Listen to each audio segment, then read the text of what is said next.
You know, every offseason feels like a blank slate. Every team thinks they've got it figured out. You hear all the usual lines. We like our locker room. We believe in our guys. This is the most talented group we've had. It's become noise. But this offseason in Vegas, this feels different. It's not just fluff. It's not just optimism. It's strategy, purpose. You can actually see the fingerprints of a front office that's doing more than just reacting. They're building. Slowly, intentionally, and it starts with how they drafted. What's up, buddies? Welcome back. If you are new here, make sure you hit the subscribe button.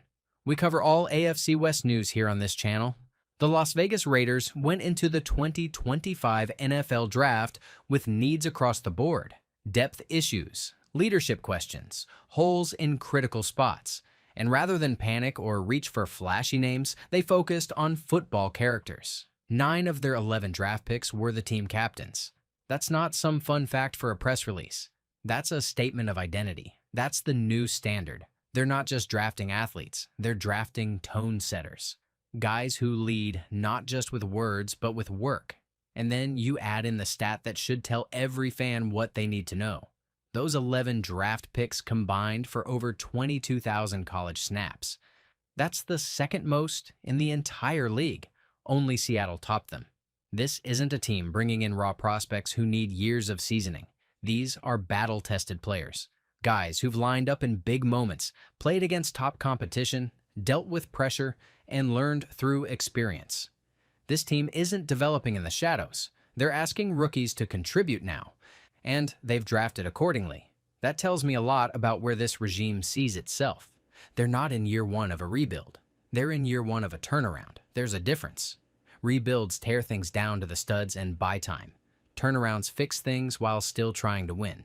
And that's exactly the mindset we're seeing under John Spytek and Pete Carroll. Let's talk about Chip Kelly. Yeah, I said it. Chip Kelly. The name probably raises a few eyebrows. The guy got run out of Philly, flamed out in San Francisco, and disappeared into college football. But the guy who's now in Vegas, he's not the same Chip Kelly. He's older, he's evolved, and more importantly, he's learned. He's not trying to run his old Oregon offense in the NFL anymore. He's adapted. What he showed at UCLA, and especially at Ohio State last year, wasn't gimmicky. It was grown-up football. Still fast, still creative. But now it's adaptable. It fits talent. It doesn't force talent to fit the scheme. And the way he's already talking about this Raiders offense, it's everything this team has been missing. No more one-size-fits-all approach. No more square pegs and round holes. Chip's offense is about putting players in position to do what they do best. You hear him say things like, "It's my job to adapt to my roster." And that's not just coach speak. That's accountability. That's humility. And that's what you want in a play caller. Now, let's pivot to the quarterback room because this is where it gets really interesting. The Raiders are rolling into camp with Geno Smith, Aiden O'Connell, and rookie Cam Miller. That might not sound flashy on paper, but it's sneaky brilliant. Geno is the bridge, the vet, the guy who's been to hell and back in the league, and most importantly, the guy who's figured it out. He knows what it's like to be written off, to be a punchline, and then to work his way back to being a respected starter. And now, he's the mentor. For a guy like Cam Miller, that's gold. Miller has tools, raw ones, and reportedly Tom Brady loved his mechanics, liked how he throws from the ground up, liked his footwork. And while Brady may downplay how involved he was in the draft, spytek confirmed it himself. Brady's voice mattered. He wasn't in the war room calling picks, but he was in the conversation. And if you're building a quarterback room, why wouldn't you lean on the greatest quarterback of all time? Let's not forget Aiden O'Connell, a guy who got thrown into the fire last season. Took his hits, made his mistakes, but he showed enough that you can't just throw him out. The Raiders have 3 QBs in 3 very different places in their careers. And that's exactly how you build long-term success at the position.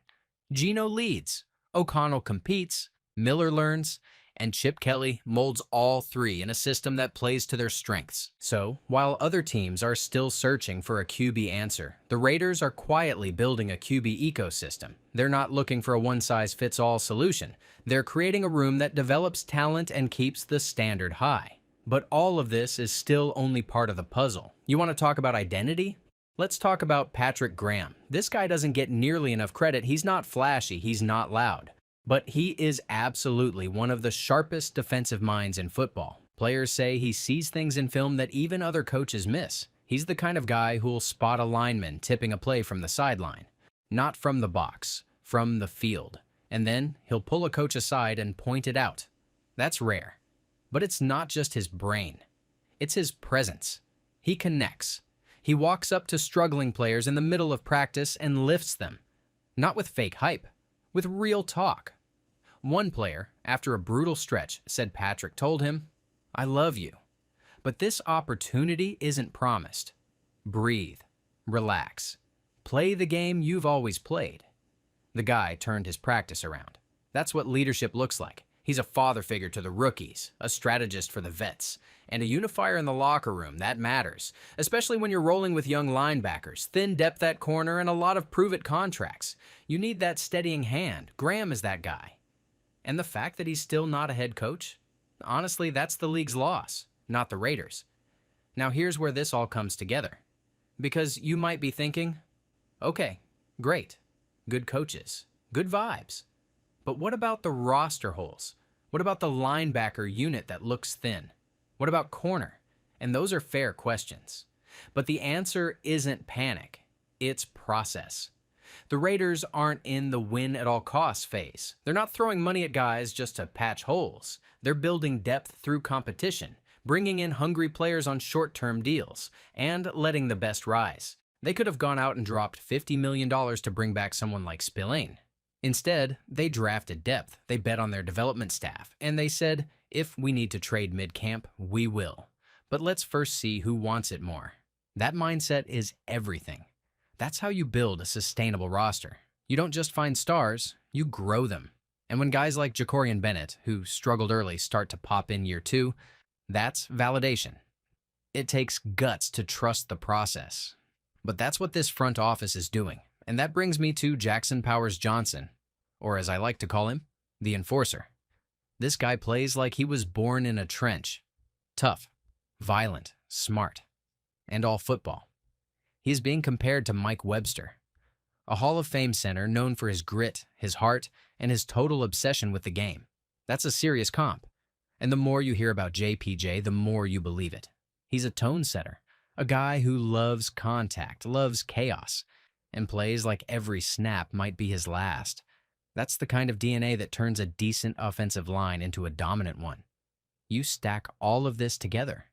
Experienced rookies, leadership traits, adaptive coaching, smart roster management, and you start to see the picture. This isn't a perfect roster, but it's a purposeful one.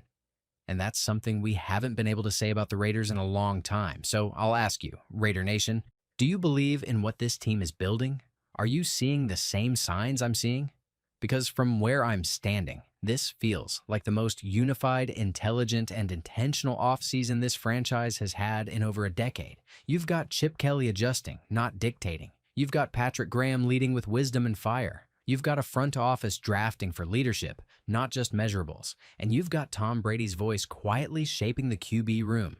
Add all that up and this draft class, it might just be the one that flips the franchise. Let me know where you stand. Are you buying the Chip Kelly resurgence? Are you confident in this rookie class being asked to play right away?